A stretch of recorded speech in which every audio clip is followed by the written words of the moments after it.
जय श्री कृष्ण। भगवान कृष्ण ने उन व्यक्तियों के लिए एक दूसरा मार्ग बताया है जो लोग अभ्यास करने में भी असमर्थ हैं। अभ्यासे अपि असमर्थो असि मत कर्म परमो भव मद अर्थम अपि कर्माणि कुर्वन् सिद्धिमवाप्स्यसि। यदि तुम अभ्यास में भी असमर्थ हो तो मेरे लिए कर्म करने वाला बनो। मेरे लिए कर्म करते हुए भी तुम सिद्धि को प्राप्त होगे। भगवान कहते हैं कि यदि तुम्हें अभ्यास करना कठिन लगता है तो तुम ऐसा करो कि जो कर्म कर रहे हो वह अपने लिए न करके मेरे लिए किया करो।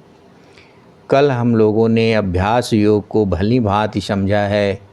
अभ्यास के जितने भी तरीके जो हम लोगों ने चर्चा की है वह थोड़ा सांसारिक दृष्टि से अपनाना सबके लिए सहज नहीं है।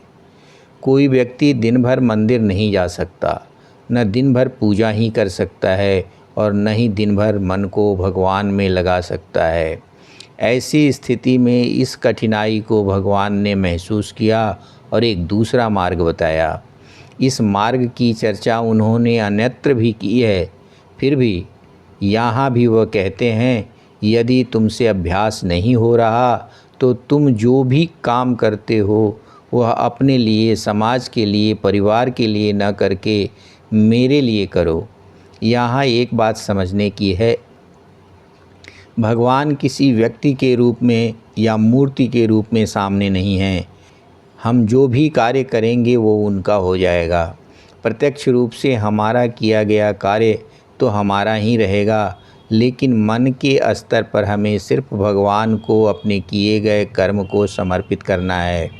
जैसे यदि हम अपने घर का ही कोई कार्य करते हैं, उदाहरण के लिए बाज़ार से सब्ज़ी लेकर आ रहे हैं, तो यह कार्य तो किया हमने अपने लिए, परिवार के लिए, लेकिन मन से यदि इस कार्य को हम समर्पित करके करें कि प्रभु यह आपका ही कार्य है और आप ही मेरे द्वारा इसे करवा रहे हैं, बस इतनी सी ही बात प्रभु को चाहिए, तो कोई भी कार्य जो हम कर रहे हैं वह सब प्रभु को मान्य होगा।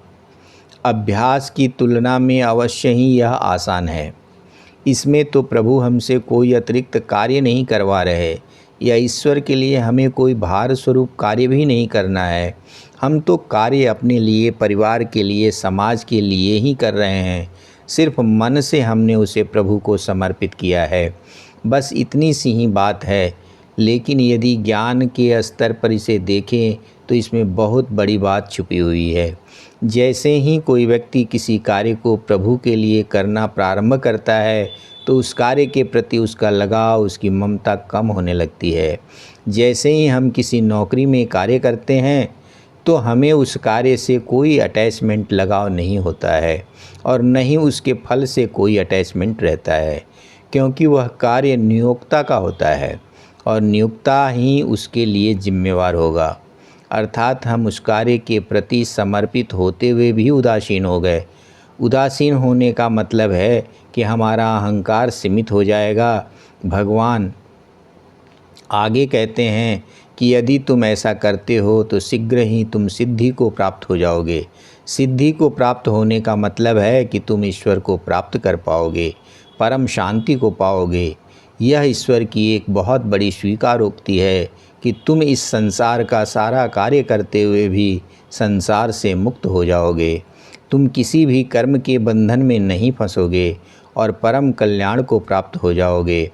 वास्तव में यह बहुत कठिन नहीं है, लेकिन हम जो जिस कार्य को कर रहे हैं वह प्रभु के लिए कर रहे हैं, यह हमें हमेशा निरंतर याद रखना होगा और मन से समर्पण करना होगा।